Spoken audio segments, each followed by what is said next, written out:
बहू का 9वां महीना। सुमित्रा जी की बहू रितु प्रेग्नेंट थी और अब उसकी प्रेगनेंसी का 9वां महीना चल रहा था।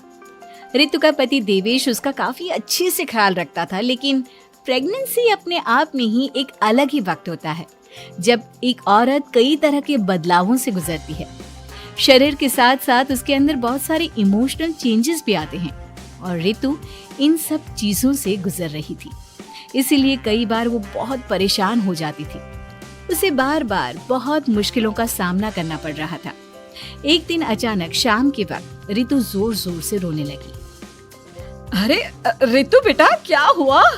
तुम रो क्यों रही हो? कुछ नहीं मम्मी जी, बस बहुत परेशान हो रही हूँ मैं। हाँ बेटा, वो तो मुझे भी दिख रहा है, तभी तो रो रही हो तुम। लेकिन परेशानी के पीछे की वजह तो बताओ, आखिर बात क्या है?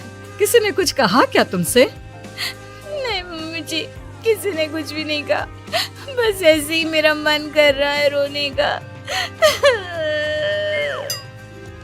अरे बेटा, ये क्या बात हुई? रोने का मन कर रहा है? अरे तुम माँ बनने वाली हो, अगर इस तरह रहोगी ना तो बच्चा भी रोने वाले नेचर का पैदा होगा। तो फिर मैं क्या करूं मम्मी जी? मुझे बता अपने दिल की बात, मेरे साथ शेयर कर कि क्या परेशानी है। वो क्या है ना मम्मी जी, मैं अपने पेट की तरफ देखती हूँ ना तो अजीब सी घबराहट होती है। अरे लेकिन क्यों बेटा?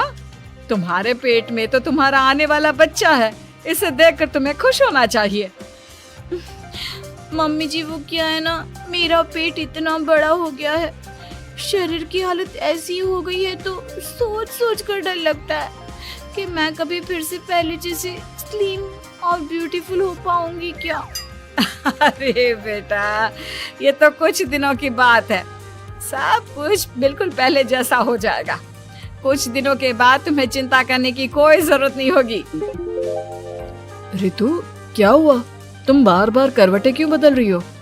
रात के 2 बज रहे हैं, सो जाओ ना अब। देवेश, नींद नहीं आ रही है, मैं ठीक से सो नहीं पा रही हूँ। अरे ये क्या, तुम तो उठकर बैठ गए। इस तरह बैठे बैठे पूरी रात बिताओगी क्या? क्या करूँ देवेश, पेट की वजह से जैसे ही लेटती हूँ अजीब सा लगने लगता है, ठीक से सो भी नहीं पाती। तुम एक काम करो, अपने पेट के बगल में एक तकिया लगा लो, तुम्हें ठीक से नींद आ जाएगी। वो भी करके देख लिया, अब तो लगता है जब तक बच्चा इस दुनिया में नहीं आएगा मैं ठीक से सो भी नहीं पाऊंगी। रितु, बच्चा आने के बाद कौन सा चैन की नींद सो पाओगी? कम से कम अब तो आराम कर लो। तुम सो जाओ देवेश, मैं बैठे बैठे ही अपनी नींद निकाल लूंगी।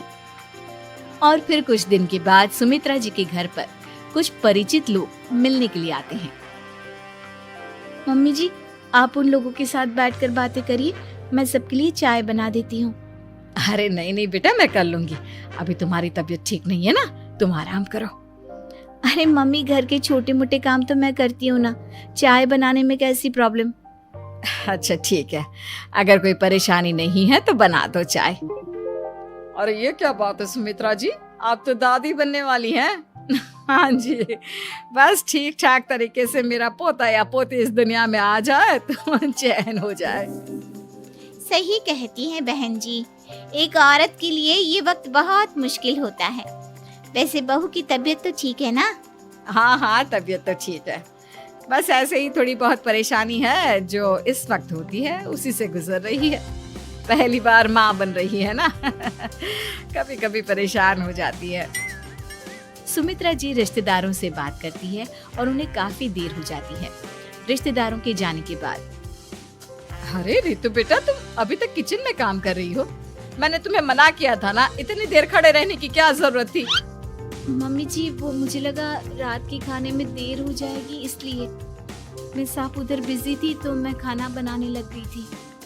अरे बेटा, तुम तो बिल्कुल कुछ भी नहीं समझती, जरा अपने पैरों की हालत तो देखो। हाँ मम्मी जी, मुझे भी ना पैरों में बहुत भारीपन लग रहा है। ये भारीपन नहीं है, ज्यादा देर खड़े रहने की वजह से तुम्हारे पैरों में सूजन आ गई है। अब कमरे में जाकर आराम करो, चलो। और सुनो, अपने पैरों के नीचे ना तकिया लगा लेना, सर के नीचे मत लगाना, ठीक है? अपने कमरे में जाने के बाद यार ये प्रेगनेंसी भी कितनी अजीब चीज है, कभी रोने का मन करता है, कभी हंसने का। घर में सब मुझे बहुत प्यार करते हैं, लेकिन प्रेगनेंसी की जो प्रॉब्लम्स मैं फेस कर रही हूँ वो मैं किसी को नहीं समझा सकती। ये सब कब ठीक होगा? और फिर एक रात अचानक रितु नींद में उठकर बैठ जाती है और अपने पूरे शरीर पर खुजली करने लगती है। देवेश की आंख खुलती है और वो रितु को इस तरह खुजली करते हुए देखता है। अरे क्या हुआ रितु, तुम ठीक तो हो ना? पता नहीं क्यों देवेश, लेकिन अचानक से पूरे शरीर में खुजली हो रही है। दिखाओ जरा मुझे। अरे लेकिन तुम्हारे शरीर पर तो कोई मच्छर के काटने की या किसी तरह के रैशेस भी नहीं है, फिर खुजली क्यों हो रही है? लगता है ये भी प्रेगनेंसी की कोई नई प्रॉब्लम है। अरे अरे परेशान मत हो, मैं मम्मी को बुला कर लाता हूँ। सुमित्रा जी के आने के बाद अरे क्या बात है बेटा, इस तरह क्यों खुजली कर रही हो? अचानक से क्या हो गया तुम्हें? मम्मी जी ऐसा लग रहा है जैसे सर से पैर तक पूरे बदन में मच्छरों ने काट लिया हो। अरे लेकिन इसमें रोने की क्या बात है, चुप हो जा, सब ठीक हो जाएगा। हाँ मैं बहुत परेशान हो गई हूँ, बस अब जल्दी से बच्चा इस दुनिया में आ जाना चाहिए ताकि मुझे इन सारी प्रॉब्लम से मुक्ति मिले। ऐसा नहीं कहते रितु, माँ बनना तो दुनिया की सबसे बड़ी खुशखबरी है और ये सारी परेशानियां तो सबके साथ होती है। जानती हूँ, लेकिन फिर भी क्या करूँ, रात को सो नहीं सकती, कभी पेट भर के खाना खा लेती हूँ तो उल्टी करने का मन करता है, ज्यादा देर खड़ी हो जाती हूँ तो पैर में सूजन आ जाती है, ज्यादा देर बाहर घूमने भी नहीं जा सकती वरना टॉयलेट की प्रॉब्लम। ये सब कब ठीक होगा? कुछ दिन और बीत गए और अब तक रितु का 9वां महीना खत्म होने का वक्त आ गया था। अब हर दिन रितु बस यही सोचती थी कि उसका बच्चा इस दुनिया में आने वाला है। हाँ, वो बात अलग थी कि वो कई तरह की इमोशनल चेंजेस से गुजर रही थी और फिर एक दिन अचानक, देवेश मुझे ना चाउमीन खाने का मन कर रहा है। अभी रात के 12 बजे?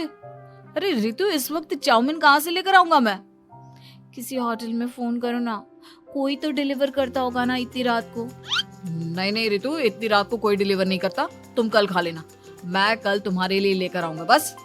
नहीं, मुझे अभी खाने का मन कर रहा है, मुझे अभी खाना है।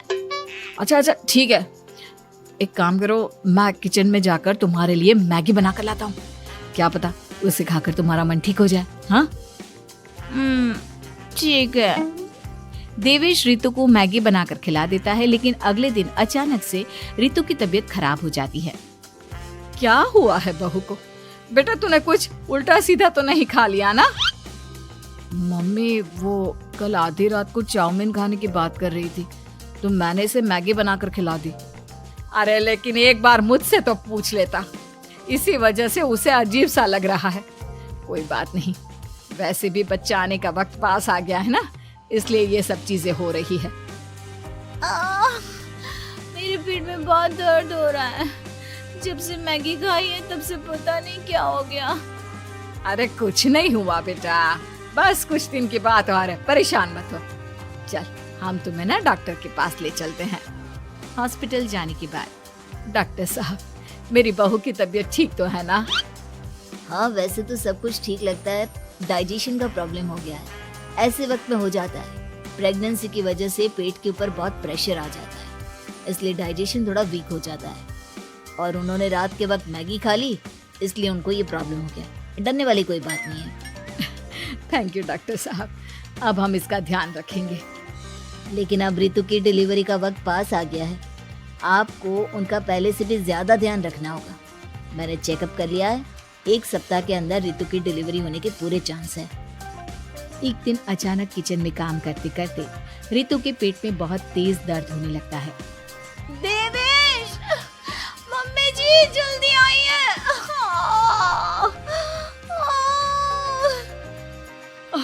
अरे क्या हुआ बहू, क्या हुआ तुम्हें? बहुत दर्द हो रहा है मम्मी, मेरे पेट में बहुत तेज दर्द हो रहा है, मुझसे खड़ा भी नहीं रहा जा रहा। इधर आ जाओ रितु, मैं तुम्हें बेड पर लिटा देता हूँ, सब ठीक हो जाएगा। बेटा, मुझे लगता है इसकी डिलीवरी का वक्त पास आ गया है। अब हमें रितु को हॉस्पिटल ले जाना होगा। वैसे भी डॉक्टर ने कहा था कि 1 सप्ताह के अंदर डिलीवरी कभी भी हो सकती है। मुझे बहुत दर्द हो रहा है, ऐसा लग रहा है जैसे मैं मर जाऊंगी। प्लीज मुझे बचा लो देवेश। अरे रितु, घबराओ मत, ऐसा कुछ नहीं होगा। हॉस्पिटल पहुंचने के बाद आप जल्दी से रितु को एडमिट करवा दीजिए और आप लोग बाहर वेट करिए। नहीं, मुझे बहुत दर्द हो रहा है। रितु, समझने की कोशिश करो, सब कुछ ठीक हो जाएगा। रितु को लेबर पेन शुरू हो गया था और वो काफी तकलीफ से गुजर रही थी। एक बच्चे को जन्म देते समय औरत जिस तकलीफ से गुजरती है उसे सिर्फ वही समझ सकती है। रितु की तकलीफ को देखकर देवेश भी काफी इमोशनल हो गया था। रितु को इस तरह चीखते देखकर उसे बहुत दुख हो रहा था, लेकिन आधे घंटे के बाद जब डॉक्टर अपने हाथ में रितु और देवेश की छोटी सी बच्ची को लेकर आया तो रितु के चेहरे पर स्माइल आ गई। रितु, ये देखो, तुम्हारी और मेरी नन्ही सी बेटी। ये तो एकदम परी की तरह दिखती है।